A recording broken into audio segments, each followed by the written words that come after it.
नमस्कार, insider live देख रहे हैं आप। केरल की वायनाड सीट पर भी उपचुनाव हो रहे हैं। बता दें आपको कि केरल की वायनाड सीट राहुल गांधी के इस्तीफे के बाद खाली हुई है और अब इस पे चुनाव हो रहा है। राज्य में विधानसभा चुनाव के साथ साथ उपचुनाव भी करवाए जा रहे हैं। इसमें एक बहुत ही हाई प्रोफाइल सीट की चर्चा जोरों पर हो रही है। जी हाँ, हम बात कर रहे हैं वायनाड लोकसभा सीट की, जहां से कांग्रेस महासचिव प्रियंका गांधी वाड्रा ने पार्टी के उम्मीदवार के तौर पर नामांकन दाखिल कर दिया और अपनी चुनावी पारी का आगाज कर दिया। बताते चले कि इस मौके पर खुद को स्थानीय लोगों के परिवार का हिस्सा बताते हुए उन्होंने कहा कि वो उनके स्नेह को संजोकर आगे बढ़ती है।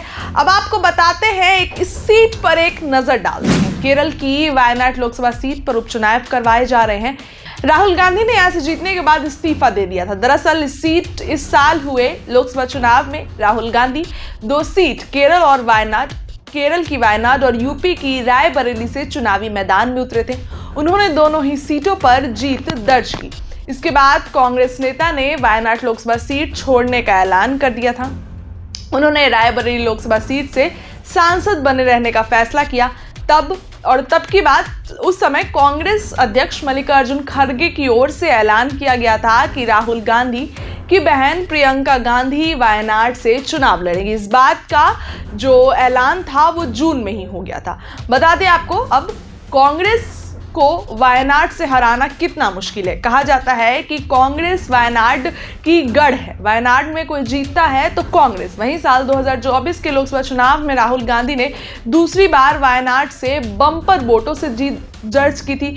2019 में उन्होंने वायनाड से रिकॉर्ड 4.31 लाख वोट से चुनाव जीता था। वहीं इस बार राहुल गांधी ने 3,74,422 वोटों से जीत दर्ज की। सीपीआई नेता अनी राज को कांग्रेस नेता ने हराया था। राहुल गांधी को वायनाड सीट पर कुल 6,47,445 वोट प्राप्त हुए थे।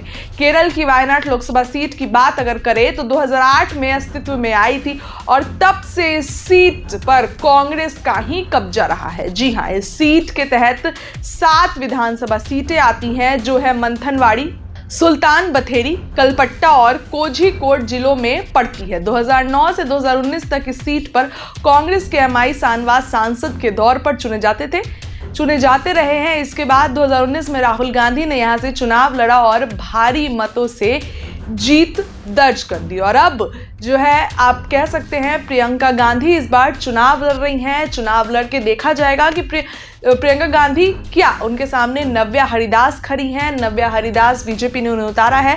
देखना बड़ा दिलचस्प होगा। चुनाव आयोग ने महाराष्ट्र और झारखंड विधानसभा चुनावों की तारीखों का ऐलान कर दिया था।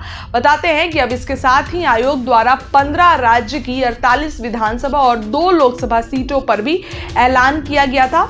केरल की वायनाड लोकसभा सीट भी इसमें शामिल है। चुनाव आयोग के मुताबिक 13 नवंबर को 47 विधानसभा और 1 लोकसभा सीट पर उपचुनाव होंगे। वहीं 20 नवंबर को अगर बात की जाए तो 1 लोकसभा और 1 विधानसभा सीट पर उपचुनाव होना है। वायनाड में 13 नवंबर को मतदान होगा, जबकि मतगणना 23 नवंबर को होगी। फिलहाल इस खबर के लिए इतना ही। जुड़े अपने चैनल के साथ, अपनी राय रखिए। बहुत बहुत धन्यवाद।